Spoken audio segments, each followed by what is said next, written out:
श्री स्वामी समर्थ। स्वागत आहे तुमचं माझ्या यूट्यूब चॅनलमध्ये। आजचा दिवस तुम्हाला खूप छान सुख समाधानाचा जाओ ही स्वामींच्या चरणी प्रार्थना करते आणि आज या नवीन व्हिडिओला सुरुवात करते। तर बघा, आज आपण एका अनोख्या अद्भुत फुलाबद्दल बोलणार आहोत, माहिती जाणून घेणार आहोत की ज्या फुलांचा संबंध तुमच्या आयुष्यात सुख, शांती आणि समृद्धी आणण्याशी आहे ते फूल म्हणजे गोकर्णाचं फूल, ज्याला शुभतेचं आणि अध्यात्माचं प्रतीक म्हणून ओळखलं जातं, मानलं जातं। तर 2025 या नवीन वर्षात जर तुम्हाला गोकर्णाचं पहिलं फूल दिसलं तर गोकर्ण फूल अगदी साधं दिसतं, पण ते एक अद्भुत ऊर्जा आणि सकारात्मक बदल घडवून आणण्याचं सामर्थ्य या फुलांमध्ये असतं। ही माहिती केवळ भाकीत किंवा परंपरेवर आधारित नाही, तर धार्मिक आणि वैज्ञानिक शास्त्र, आध्यात्मिक अर्थ आणि वैज्ञानिक दृष्टिकोनानेही याला खूप अतिशय महत्त्व आहे। तर चला सुरुवात करूया। गोकर्ण फुलांचे उपायांची सविस्तर माहिती आपल्याला आजच्या या नवीन व्हिडिओमध्ये बघायची आहे। तर सुरुवातीला आपण गोकर्ण फुलाचं महत्त्व आणि त्याच्या अनोख्या गुणधर्माबद्दल थोडीशी माहिती समजून घेऊया। गोकर्णाचं फूल भारतात प्राचीन काळापासून महत्त्वाचं मानलं जातं। त्याला संस्कृतमध्ये शंखपुष्पम देखील म्हटलं जातं, कारण त्याचं रूप हे शंखासारखं असतं। गोकर्णाचं फूल भगवान शिव आणि भगवान श्री हरी विष्णू देवांना अत्यंत प्रिय आहे। शिवपूजेत गोकर्ण फुलाचा वापर केल्यावर विशेष आशीर्वाद लाभतो। हे दैविक फूल समजलं जातं। हे फूल दैविक समजलं जात असल्याने ते आध्यात्मिक उन्नती आणि सकारात्मक ऊर्जा घेऊन येतं। कर्जमुक्ती आणि कुटुंबात सुख समृद्धी येते। वैदिक शास्त्रानुसार गोकर्ण फूल एका शुभ प्रारंभाचं प्रतीक आहे। नवीन घर किंवा व्यवसाय सुरू करताना गोकर्ण फुलाचा उपयोग केल्यावर यशाचा आशीर्वाद प्राप्त होतो। ऋग्वेद आणि यजुर्वेद मध्ये गोकर्ण फुलाचा उल्लेख आहे बघा, ज्यामध्ये ते शुद्धता आणि पवित्रतेचं प्रतीक मानलं आहे। गोकर्ण पुष्पांचा निळसर जांभळा रंग नकारात्मक ऊर्जा दूर करतो आणि सकारात्मक ऊर्जेचा जाळ निर्माण करतो।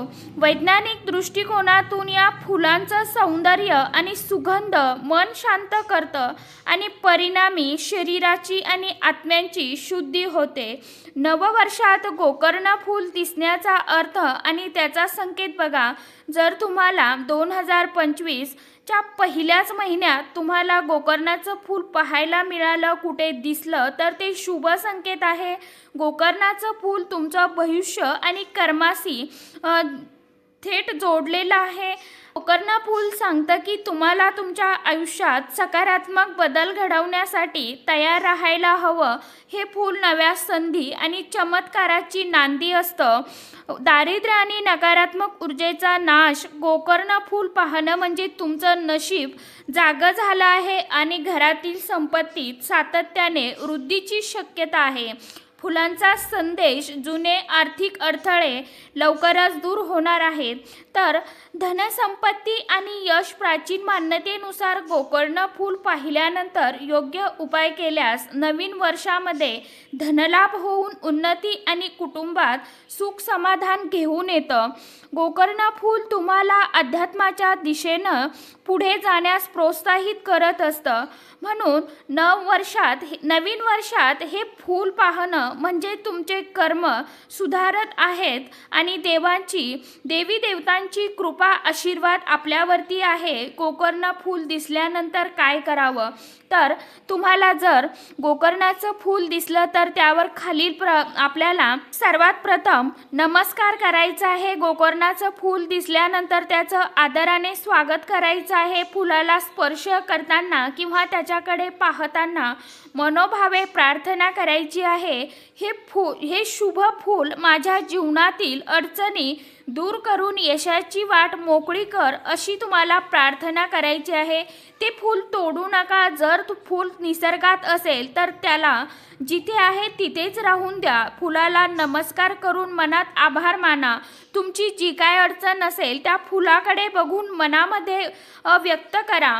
फूल आणायचंच असेल तर जर तुम्हाला फूल एका शुभ प्रसंगासाठी आणायचं असेल, त्याचा वापर करायचा असेल तर ते योग्य विधीने झाडावरून तोडा आणि देवघरामध्ये ठेवा। फुले देवतेच्या चरणी अर्पण करा। ओम नमः शिवाय या मंत्राचा जप करा।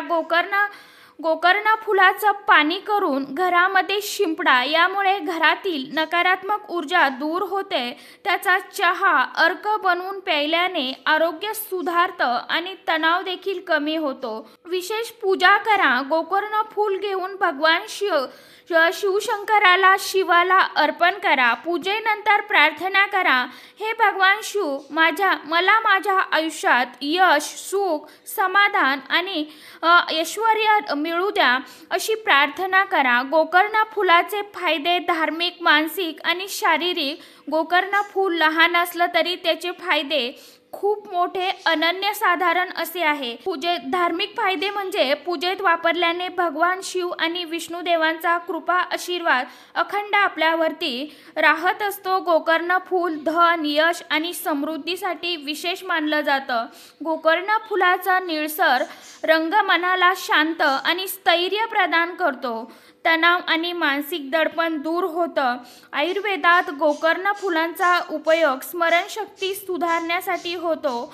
त्यांच्या अर्काचे सेवन केल्यामुळे शरीरात ऊर्जा येते आणि रक्ताभिसरण सुधारतं। नकारात्मक ऊर्जेचा नाश। गोकर्ण फूल घरामध्ये ठेवल्याने नकारात्मक ऊर्जा नष्ट होते आणि सकारात्मक ऊर्जा आपल्या घरामध्ये प्रवाहित होत असते। गोकर्ण फूल तुमचं नशीब बदलण्याची ताकद ठेवतं। पण काही गोष्टी लक्षात घ्या की फुलांना कधीही न तुडवा किंवा आरोग्य प्रकारे वापरू नका। फुलांचा संबंध नेहमी शुभ विचारांशी जोडा। जेव्हा गोकर्ण फूल दिसतं तेव्हा त्या दिवशी नकारात्मक विचार मनामध्ये कृपया आणू नका। तर मित्रमैत्रिणींनो, 2025 नवीन वर्षात जर तुम्हाला गोकर्णाचं फूल दिसलं तर ते एक शुभ संकेत आहे। त्यावर योग्य उपाय आणि प्रार्थना केल्याने तुमच्या जीवनामध्ये नक्कीच यशस्वी, सुखमय आणि समृद्ध होईल। तर आजच्या व्हिडिओमध्ये इतकीच माहिती होती। कशी वाटली नक्की सांगा। व्हिडिओ आवडला तर चॅनलला लाईक, शेअर, सबस्क्राईब जरूर करा। परत भेटूया नवीन माहितीसोबत, नवीन व्हिडिओंसोबत। तोपर्यंत सर्व माझ्या यूट्यूब परिवाराला श्री स्वामी समर्थ।